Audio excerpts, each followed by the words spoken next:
여러분 안녕하십니까? 7월 12일 금요일이 되었습니다. 오늘도 주님 안에서 복된 하루를 살아가시기를 바랍니다. 오늘 말씀 산책은 출애굽기 14장에 도달했는데요. 제가 14절 말씀 읽습니다. 여호와께서 너희를 위하여 싸우시리니 너희는 가만히 있을지니라. 아멘. 지금까지 살아오는 동안에 하나님의 나타나심과 그 능력을 언제 가장 분명하게 체험했나 하는 것을 생각을 해보면 제가 아무것도 할 수 있는 게 없을 때 제가 무능함을 뼈저리게 느낄 때였다는 것을 깨닫습니다. 제가 병들어서 또 병명도 모른 채로 어려움을 겪고 있을 때 그때 하나님을 체험했습니다. 예배당을 건축하다가 아무 길이 없어서 모든 게 중단된 채로 또 교회 재정도 바닥이 난 채로 우리 마음이 무척 힘들었을 때 그때 하나님의 나타나심을 경험하였습니다. 이런 이야기를 하자면 굉장히 많이 있죠. 그래서 여러분 우리가 아무것도 할 수 없을 때 우리가 무능할 때 그때 오히려 하나님을 만나기 더 좋은 기회라는 것을 깨닫게 됩니다. 나사로를 살려내시는 장면을 생각해 보세요. 예수님께서는 사람이 할 수 있는 일은 사람 보고 하라고 하셨습니다. 나사로가 죽어서 장례를 했죠. 벌써 나흘이나 지난 이후에 예수님께서 오셨습니다. 그리고는 우는 사람들과 함께 나사로의 무덤 앞에 가셨어요. 그때 사람들에게 시키신 일이 있는데 돌을 옮겨 놓으라. 무덤 문을 굴려서 열게 하신 건데 그건 사람들이 할 수 있는 일이잖아요. 사람들이 하게 하셨습니다.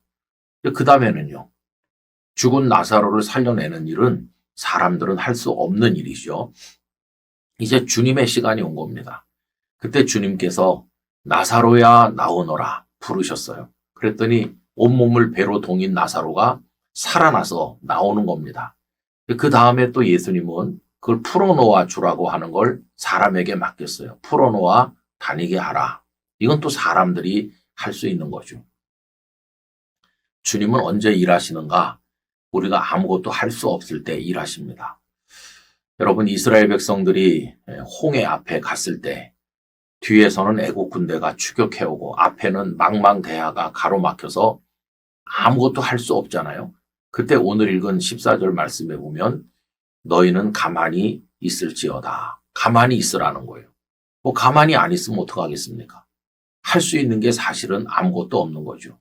가만히 있으라는 말씀은 이제부터는 내가 일하겠다 하는 하나님의 또 다른 음성이었던 것입니다. 하나님께서는 구름 기둥과 불 기둥으로 애국 군대가 다가오지 못하도록 하시고 밤새도록 동풍이 불게 하셔서 홍해를 갈라 길을 내신 것이죠.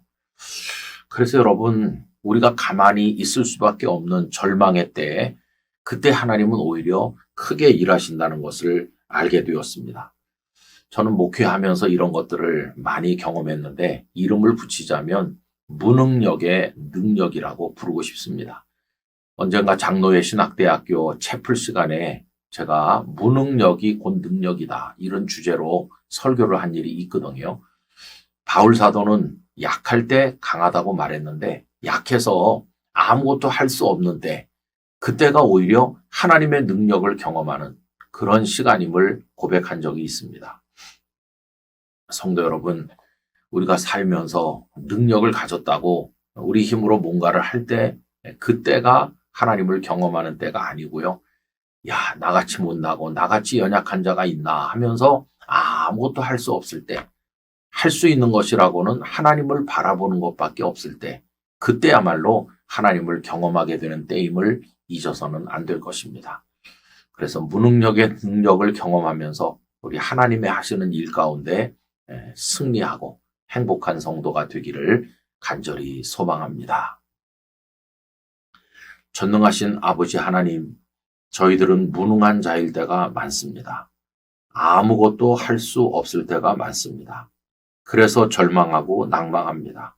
그러나 하나님 아버지, 그 무능력이 하나님을 경험하는 기회가 되고 약할 때 강함이 되어주시는 하나님을 만나게 된다는 것을 알게 하여 주옵소서. 너희는 가만히 있을지니라. 이것이야말로 하나님이 일하시기 시작하는 선언임을 깨닫고 저희도 하나님을 우러르도록 믿음을 주옵소서. 예수님 이름으로 기도하옵나이다. 아멘.